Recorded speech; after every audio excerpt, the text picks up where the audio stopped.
Welcome to the Radiate Wellness Podcast. I'm your host, Christy Clemens Hoffman. Each week we will discuss tools, tips, and ways to radiate your best life ever, interviewing practitioners, authors, and luminaries to help you on your path. Wellness, joy, peace, abundance. What do you want to radiate?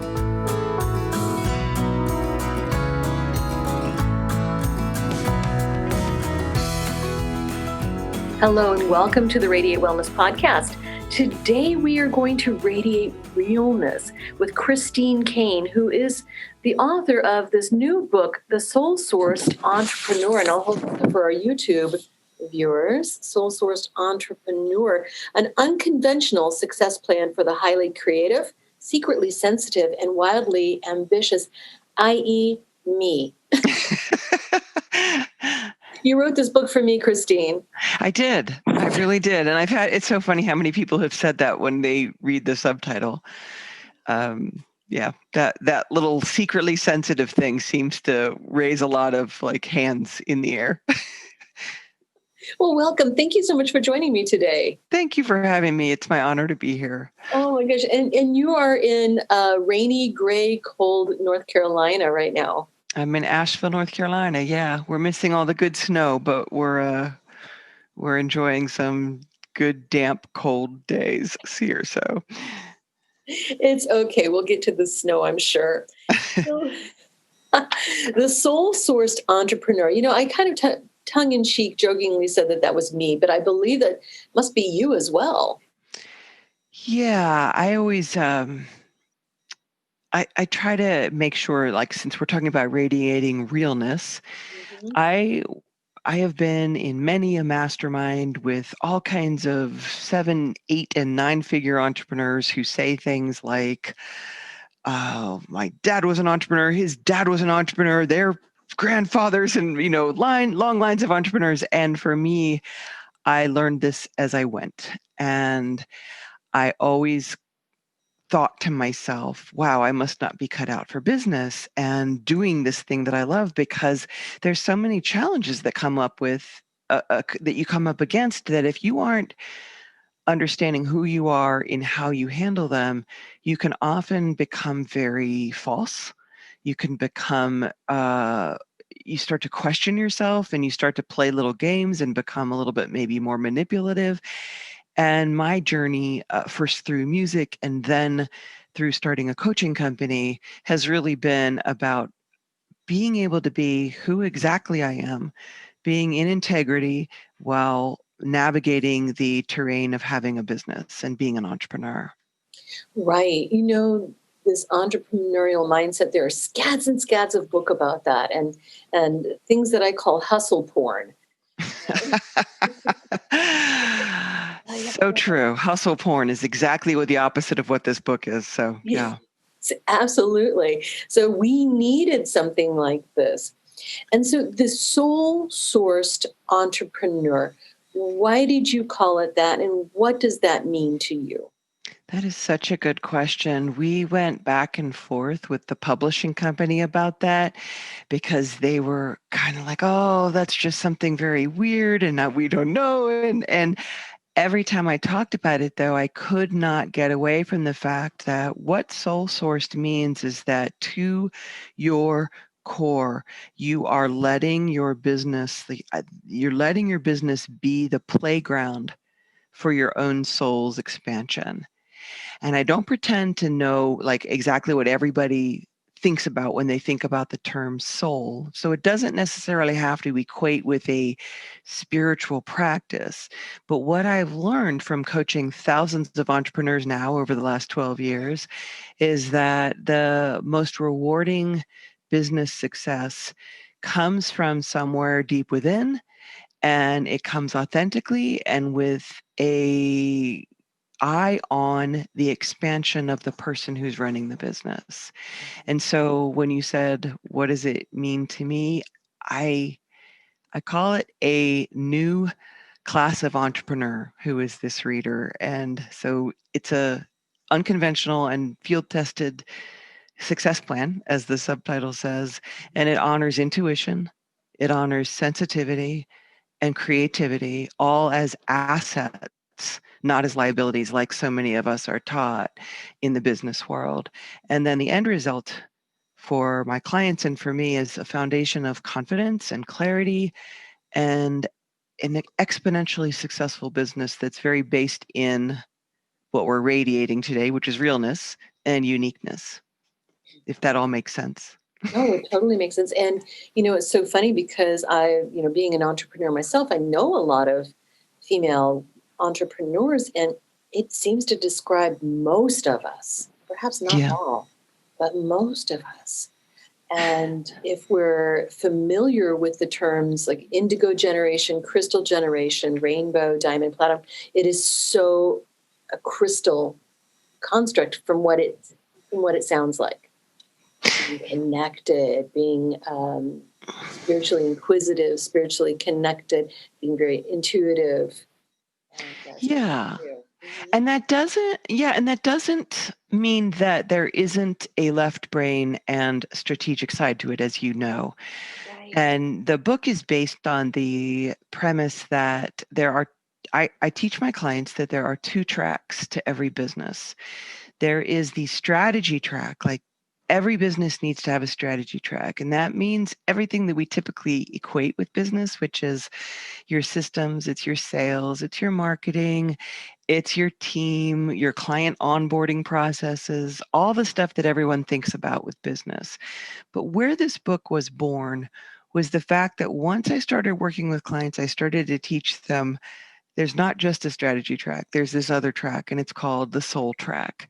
And what that is that's all that, even Tom Peters had a name for it. He called it soft is hard, meaning it's the soft stuff that actually is creating the hard results, although we like to think that's all strategy track.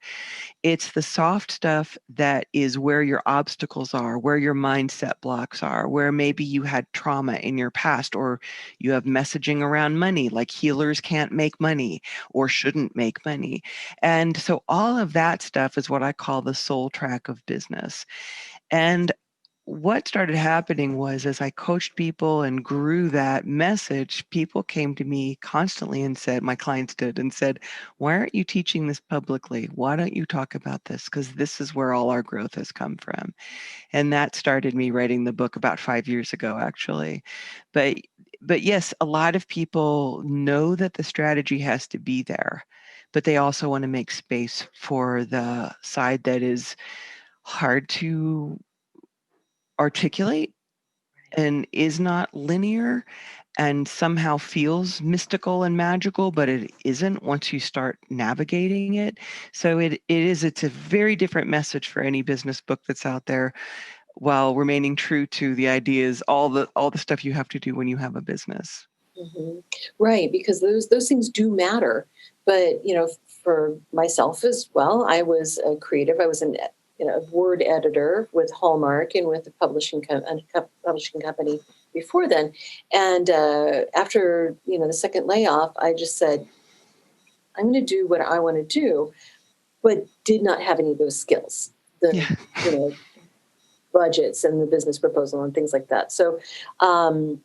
Yeah, but it always feels forced and it feels unnatural. So I love that you're writing this for the people who are like that, where we recognize Yeah. that we need those things, but it does not feel as natural.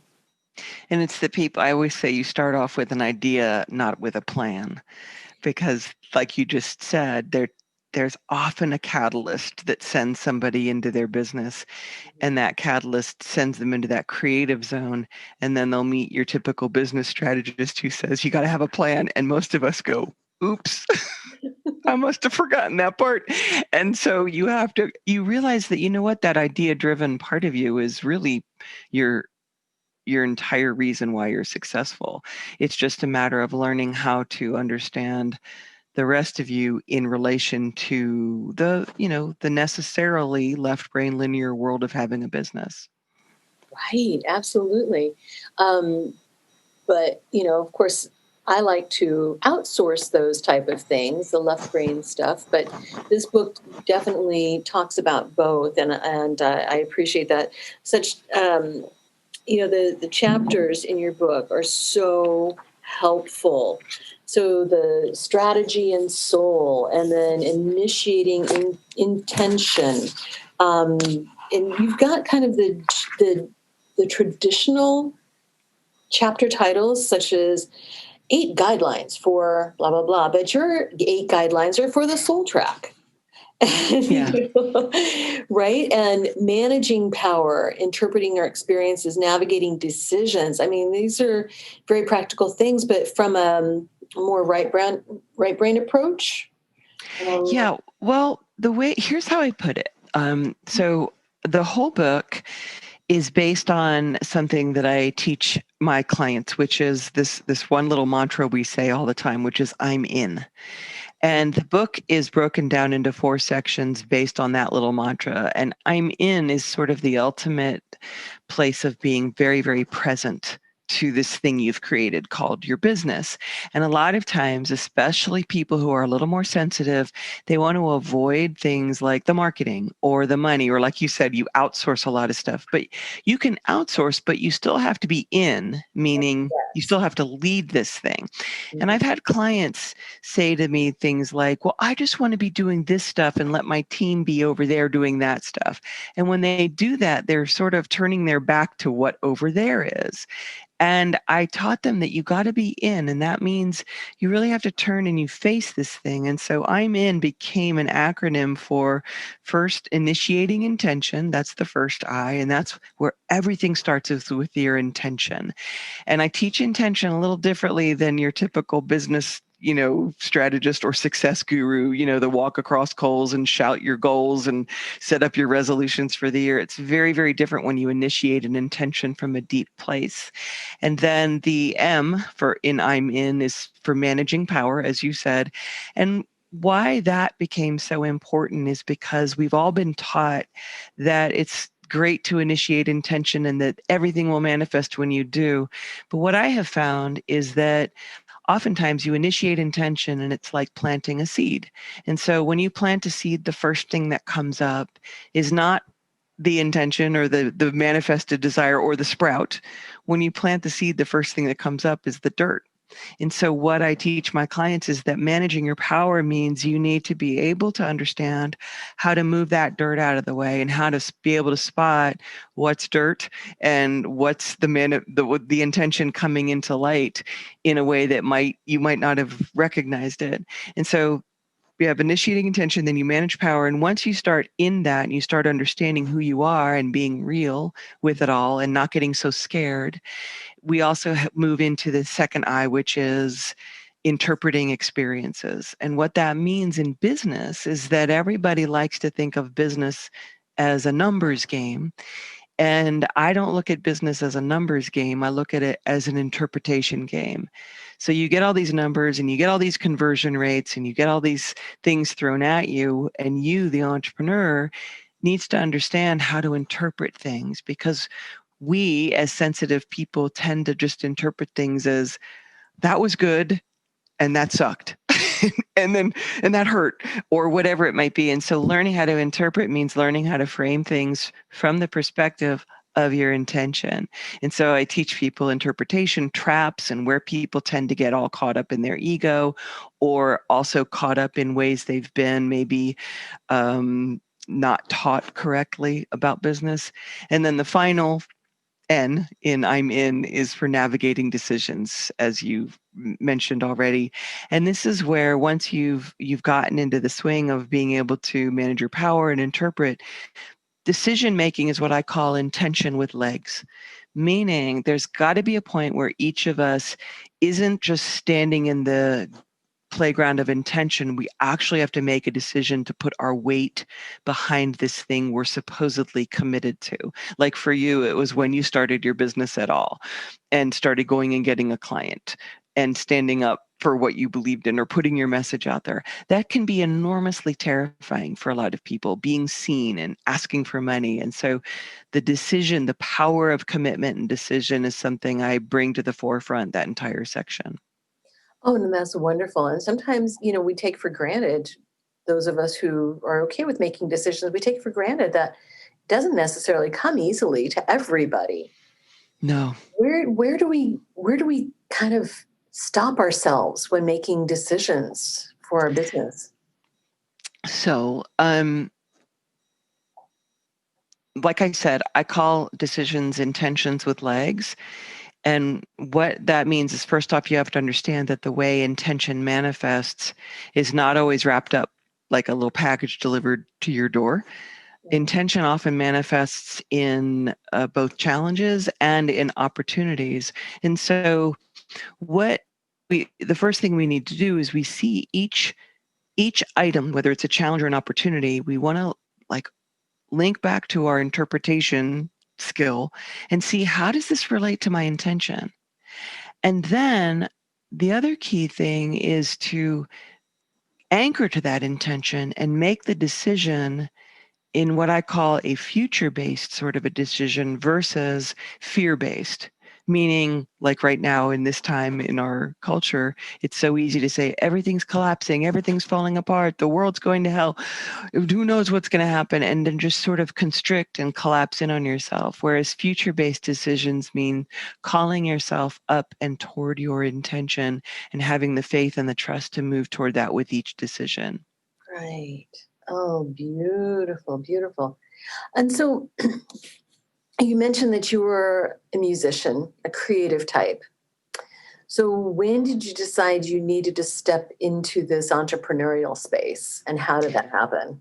Well, I think all artists are entrepreneurs, whether you're musicians or artists or whatever. And that was one of the hardest lessons I got as a musician, because I just did a podcast episode on my own podcast about this, but I have a podcast called The Soul Sourced Business, and I did a podcast on something I call the 8 weights.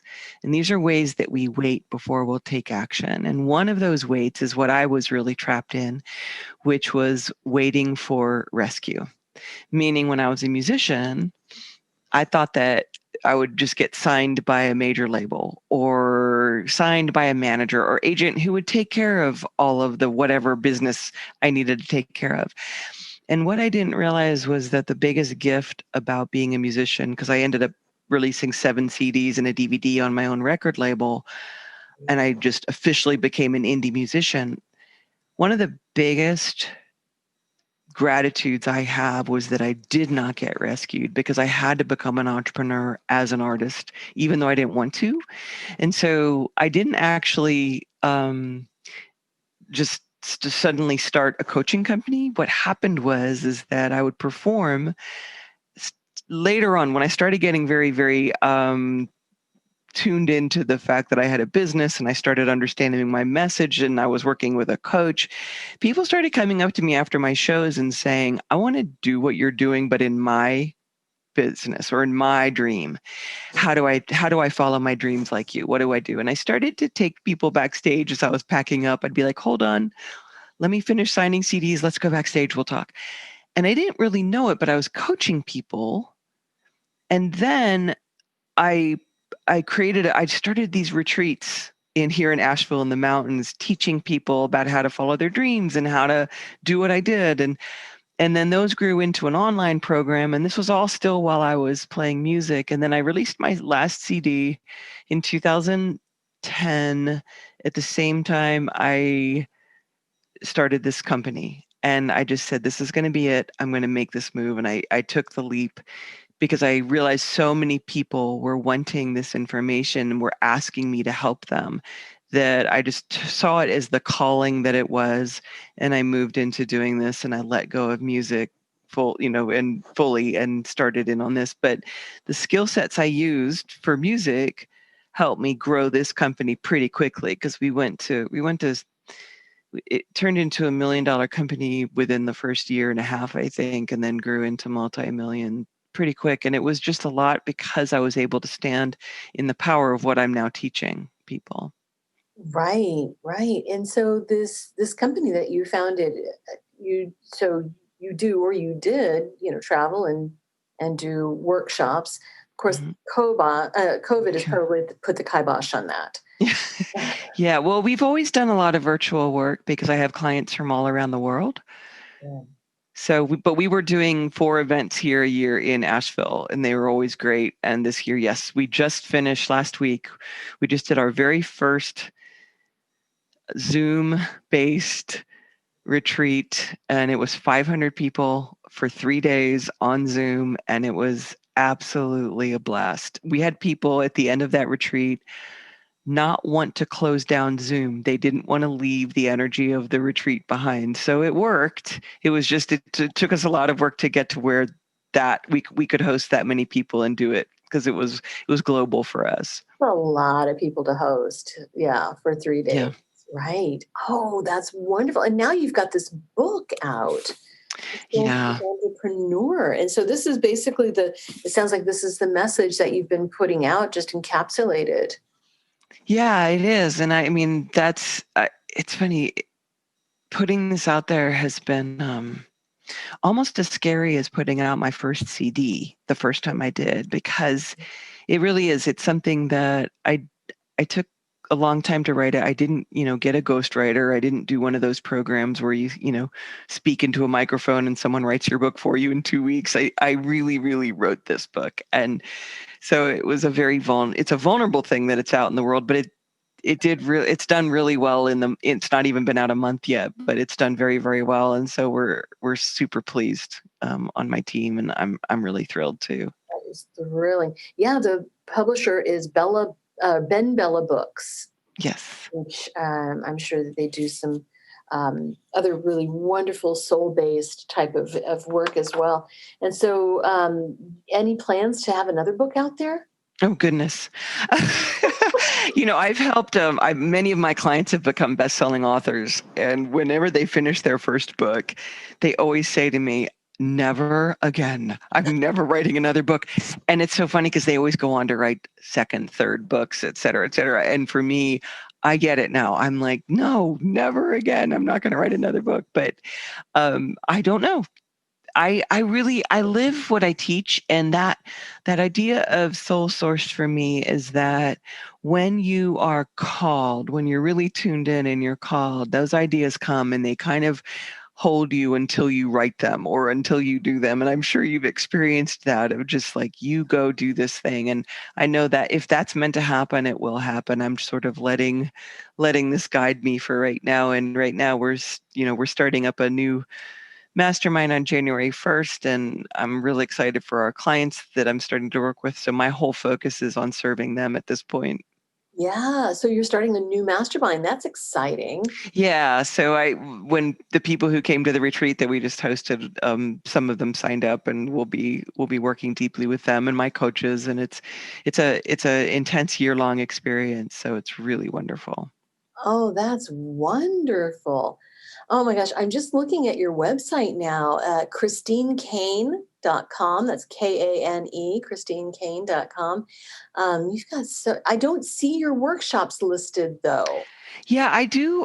I mostly just email people. I don't do a lot of, one of the ways I coach my clients is that I don't put it all out there like it's a big, here's the brochure with the jazz hands and all that stuff. I really want people to be in relationship with me first. And so when they get on the email list or they sign up for something that, like, maybe I'm doing a webinar, that's the way I look at it, is that it begins our relationship. And that way they can, self-select as they stay in relationship with me or come to buy my book or whatever it might be, as opposed to just, here's all my stuff. Figure out what you want. And I like to let people sort of breadcrumb their way to me rather than fire hose stuff at them, if that makes sense. Oh, it completely does. It does. And even on your website, just the home page, there's so much information. There's great resources. You do have an ebook out, The Turbulent Times Guide to Resilience, which, oh Hmm. my gosh, 2020 is a turbulent time. Yeah, I put that out in April, right when all this started happening, for people who were really struggling in their business and feeling really scared. So I put that out there. Yeah. Yeah. And then you've got some great blog posts out there, non-judgy ideas for uncertain times. I love, Well, there's you know, a yeah. lot of judgment out there right now. So It is. It kind of seems to be the cousin of hustle porn to be very, exactly. just to have an opinion and throw it out there. I actually call it opinion porn. So I have a similar thing than you, because I think I look at opinions as just these little water bugs on the surface of our psyche, and we all think they mean so much, and we throw them out there as if they are something. But if we give ourselves time to let them go and go a little deeper, we discover, back to our word for this episode, radiating realness, we discover that what's real is so much deeper and more valuable than a single opinion about someone or something or some behavior or whatever we feel the need to get snarky about or judge ourselves about or judge someone else about. And now I just wanted to send a shout out to some of our supporters: Julian, John, James, Marissa, Charlotte, Pauline, Becky, and Louise. Thank you all so much for keeping this podcast going. If you'd like to support this podcast too, please hit the like, follow, or subscribe button, or give us 5 stars or a positive review wherever you're listening, and share this with your friends. You can also subscribe to Radiate You, our private Facebook group, for bonus content, including classes and meditations. Another way to support our podcast is to go to radiatewellnesscommunity.com/podcast and click on the Donate Now button. However you support us, we greatly appreciate it, and thanks for listening. I know many people, myself included, that you're going along, things are going well, you're in the flow, you're in the groove, and then someone gives you an opinion, perhaps warranted, perhaps unwarranted, but it can throw you off. And it's like, okay, this is an opinion that is not in flow with what I'm doing. And so, Yeah. I see so many entrepreneurs look at that opinion and go, okay, well, I need to change everything. Yeah. Right. So that phenomena right there, that if anyone experiences that, that would be who my book is written for. That's the kind of thing I'm talking about, is the ways we all get derailed from our truth and who we are in our business and in our work.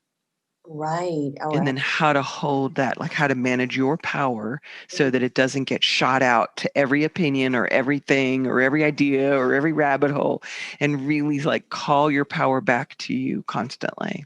Mm-hmm. Yeah. It's holding on to that power and not letting, if you get 10 bad reviews, then maybe there's something to look at, but one bad opinion. And which one do we all focus on? Right. Yeah.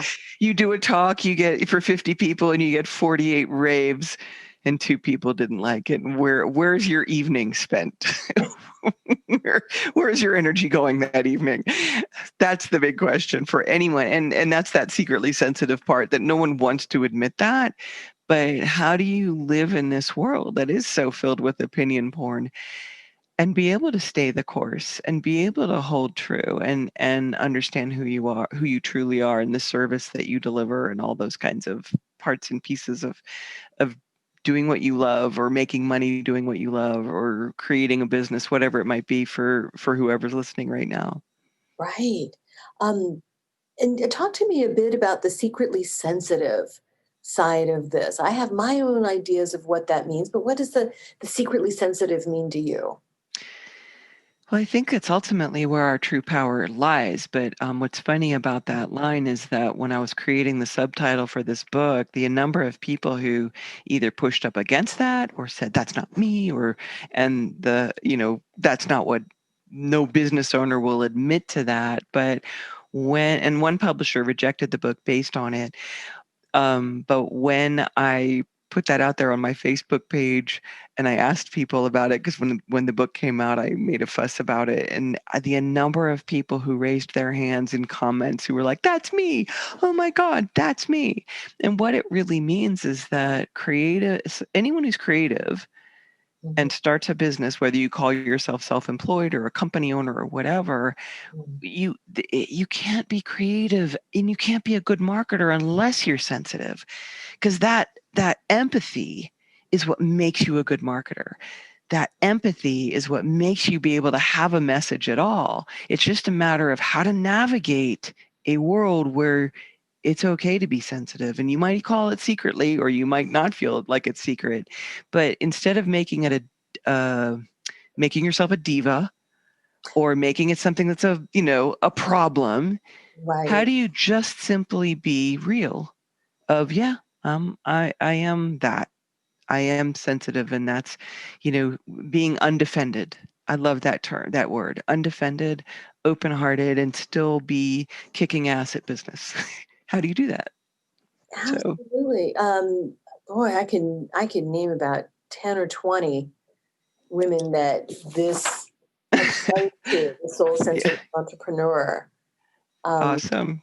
I'm just Christmas gifts Christmas, or Hanukkah gifts. right? New Year's gifts. Yes, New Year's gifts.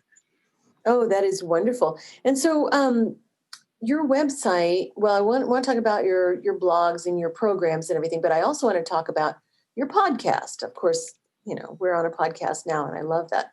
So the programs that you do. So do you tend to do like retreats 2-3 times a year? Like, what is your flow like?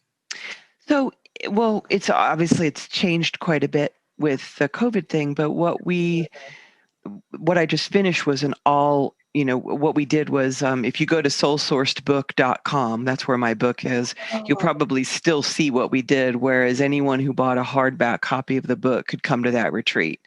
And like I said, we make people jump through hoops because I wanted only committed people in the room. And we did have that, like no one left. Like we had those 500 people on there the whole time. And so we had about 1,000 people sign up for the retreat. And then as I asked for more information, because I do applications and that kind of thing, people would drop off. So that's why we ended up with that number of 500. But that was our first time doing something like that virtually. But in the coming year, the way I set my world up for my clients is we're doing 4 virtual retreats this year, and it's 1 per quarter for this year-long program. And the oh, reason I do 1 per quarter is because it is so easy for us, especially being sensitive, to get thrown off. Whether it's you go to some conference and someone's offering some new free CRM or software or shopping cart, or someone else says you should do launches or you should do webinars, you should do this. We go down these rabbit holes and we forget who we are as business owners, or we let opinions and drama take us off course. And so I set it up that we have a regular check-in every quarter, no matter what. And then I also, so those are that's our retreat schedule this year. And then I'll do side things like in January, I'm going to be doing Enneagram and the Entrepreneur, just a 2-day great thing idea. on that, because it matters if you have a business to know who you are as a Enneagram number.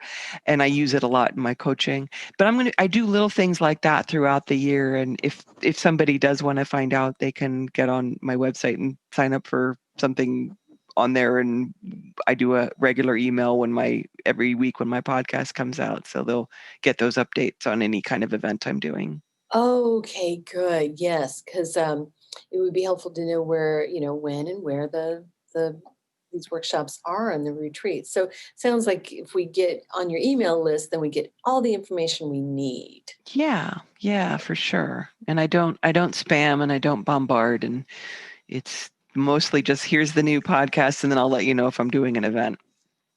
Perfect. Oh, that's Yeah. fantastic. So talk to me about the podcast because I am a podcast addict. Oh, great. Well, mine's pretty new. I started this year. I'm up to right now, as of this recording, I'm up to 26 episodes, Ooh. and it's called The Soul Sourced Business, and we have super loyal fans from all over the world. And what I try to do right now is it's not an interview format. It's really, it's all these strange little angles. I try to make them very bite-sized, the kinds of things that most people don't talk about when it comes to having a business. So there, there are conversations about, different aspects of marketing, but I sort of take the backdoor approach instead of the usual things that you hear. And I just did one on ideal clients, but I give my take on non-ideal clients, toxic clients, and then ideal clients, and where it all comes in. So I do every angle from coaching people for 12 years. And I try to think of everything that they've ever brought to me, or everything they've ever hit me with that's a hard question. And I try to make it something that's real and spoken about from the backstage of a business. So it's not just me talking like, oh, I'm on high and lecturing you. I really try to share some of the hard things I've gone through. Right, right. So it sounds like a series of classes or talks or even. Yeah, they're about a half hour each, and they're something, something people can absorb in their own time. Obviously, that's why we love podcasts. And so yeah, it's the whole soul sourced thing. Oh, it is. That's wonderful. So yeah, this other website I'm looking through, the soulsourcedbook.com. You've got downloadable tools, you've got more information Yeah, about. anyone who gets the book gets there's a whole series of tools that comes with the book, and I just send people there to get their downloads of those tools. But yeah, you can grab them. I don't know if they'll make any sense if you don't have the book in front of you, but they might.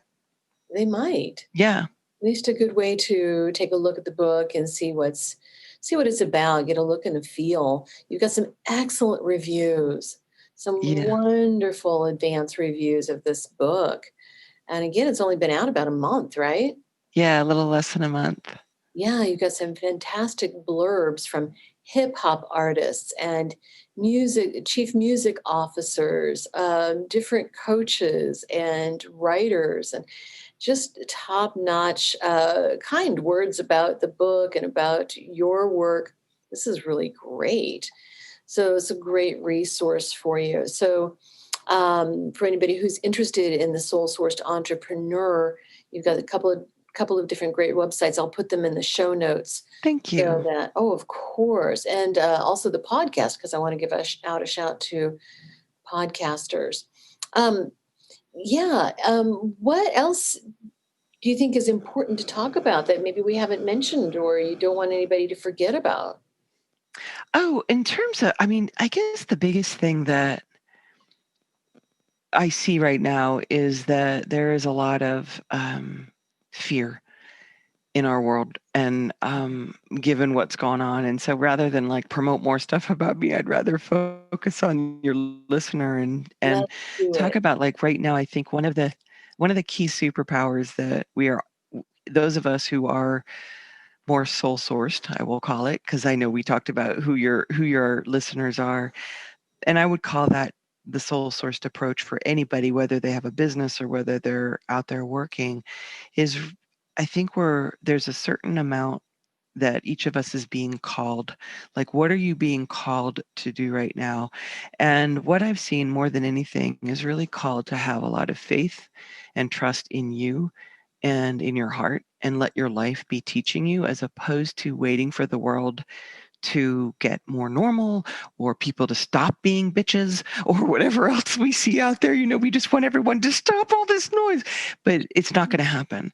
And so it's a kind of my call to everyone, I guess, where I would leave this would be to really step into your own trust in yourself, and really to ask yourself, how am I being called to expand at this time on our planet? How am I being called to expand? Because I think it's a really deep question that, instead of waiting for the world to change back to normal or to something different, really asking how, what is being expanded in you, whether you lost a job, whether you are struggling with a family that's divided politically, and all these things can really bring up a tremendous amount inside of ourselves. And I think it can be an opportunity for every one of us. And we this. It's just, I think it's good to be reminded. It is good to be reminded, right? When this whole thing started and people were experiencing the first wave of lockdowns, my guides talked to me about this. I said, give me some perspective. I just need to know about this. And they said, well, you're being called to go inside your four walls, but you need to go inside. This is an opportunity that everyone co-created because we were going along in such a way that it was not sustainable. And Mm. so, our guides or helpers, the greater part of us just said, y'all need to slow the F down. So you've created a situation where you have to. Yeah, and many of my clients, they actually used the quarantine and the slowing the F down to get very, very clear on what their business was all about, what their work was all about. They let go of team that wasn't working. They let go of office space. I did the same thing. Everything started to come into perspective in terms of what mattered. And I started an initiative in my company. We called it Extreme Client Care. And so we just leaned in, and I was there, available on office hours once a week. I just made myself open to our clients for anything that was coming up to them. And I just got very, very clear on what mattered most. And it was a lot about the relationships we have with each other, how clear we communicate with each other, not tolerating. One of my favorite questions to ask my clients is, what are you no longer willing to tolerate? Because we like to think it's all about being nice because we're all connecting, but it's not. It's about being clear and about who we are and how we're here to serve. And I think the great gift of this is that it cuts away the extraneous crap that so many of us just sort of did because, well, it seems like a good thing. And now we really get clear on who we are. Yeah. Oh, I think that's beautiful. And a soul-sourced approach to it. Yes. Yeah, absolutely. See, you're catching on.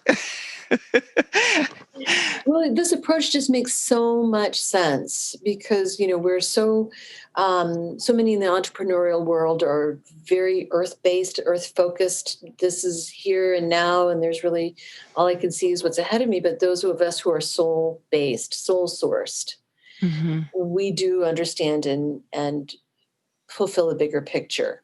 And that's what the driving force is. And so, yeah, it's just a soul-sourced, full picture way to look at this COVID pandemic. I love that. Yeah. I love that you're able to bring that to your clients and, just use this time to our advantage. Right. Yes. Wonderful. So you've got a big mastermind coming up soon. Is it too late to sign up? Oh, well, typically people, I like for people to get to know me a little bit. What I would say would be the Enneagram and the Entrepreneur would be a great place to start doing that. And that's going to be happening in January. And my mastermind clients will be at that, but that would be a great place to start. And the mastermind, if people want to know more about how I do that and a little bit more about the programs, they can write in at info, like information, but info at, and my company's name, well, we haven't really talked about it, but it's Uplevel, all one word, Uplevel You, YOU.com. So I don't have that site right now because we've been, part of the COVID thing is we've been kind of shifting what the company is and what our messaging is. But upleveling has been all of what started it, and the upward spiral that we're all making as we evolve and grow and shed things that held us back. And so upleveling has been a big word for me and for my clients as well. So info at uplevelU.com will get, if somebody has a question, my team is very, very present. Right. Well, it sounds like the first step is to go to ChristineKane.com, sign up for the email list. Or go to soulsourcedbook.com and grab the tools, take a look and see if it feels good, get the book. You can get it at Amazon. There's so many different ways, but if it feels compelling, I would say just check with your heart, see if it feels right. And you're on all the socials. Yes. On Twitter and Instagram and all of that good stuff. So no excuse for not being able to find you. Yeah. You're out there. Thank you. You're very good at promoting those sorts of things. That's great. I'm terrible at that, but yes, it's Christine Kane, Kane, like Citizen Kane. Of course. Well, Christine, thank you so much for joining me today. This has been an absolute pleasure. I cannot wait to read this book cover to cover. Of course, I just got it in the mail yesterday, so I can't wait to sit down and devour it. Christy, I really appreciate the work you're doing and what you're doing with your own business and your own heart and soul. So thank you. Thank you for stepping away from your job and doing something you love doing, because we're all the benefactors of that choice. Thank you so much. Oh, well, thank you so much. All right, until next time. Bye-bye. Bye.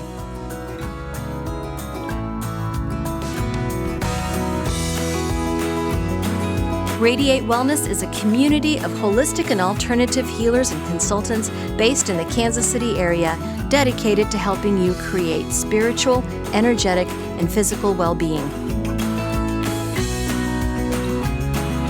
To learn more about our practitioners, services, classes, and events, or to schedule an appointment, visit us at radiatewellnesscommunity.com.